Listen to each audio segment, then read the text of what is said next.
Second-hand business is one of the businesses that have boomed in the country, with 3.4 million Kenyans involved in the business. The second-hand company has officially launched how to improve this business, saying that it will be able to improve the lives of Kenyans as well as earn a daily living. Buying Mitumbas as opposed to the new clothes. This conference has come at a time when Kenya and other African countries have organized an African conference to discuss these issues and improve relations. Professor Patrick Diamond has said that this issue will be able to raise many Kenyans and bring benefits as well as jobs in the future for young people to make a living. First of all, it's creating opportunities for people to create micro businesses that enable them to have a sustainable livelihood.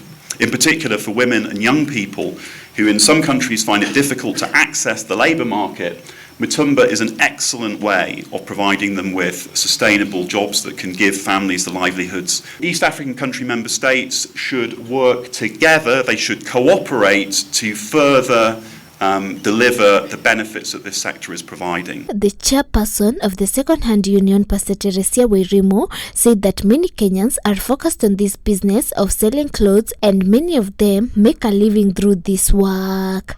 She emphasized that this method will bring benefits to the youth as well as providing them with a livelihood while continuing to join other countries in Africa in efforts to make a living and raise the country of Kenya. The second-hand clothing sector is not just about selling used clothes.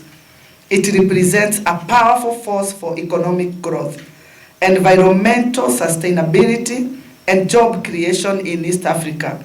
It is a sector that empowers millions of people, particularly women and young people, by providing them with employment opportunities and the chance to establish thriving micro-businesses throughout the second-hand clothing supply chain.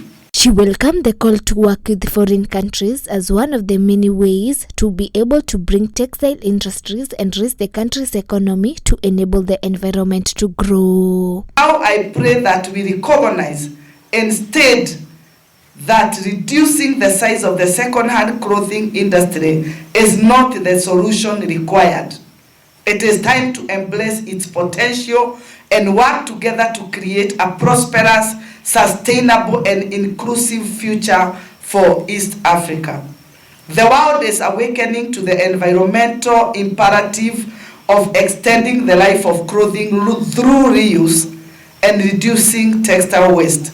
Every ton of second-hand clothing imported into the East Africa community states generates an impressive 7.58 jobs, providing a significant source of income for millions of individuals involved in second-hand clothing distribution chains across East Africa.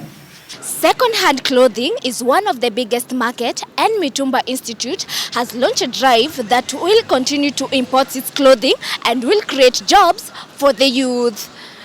Reporting for Mwangaza Prime News, Nairobi County, I'm Stella Karaoke.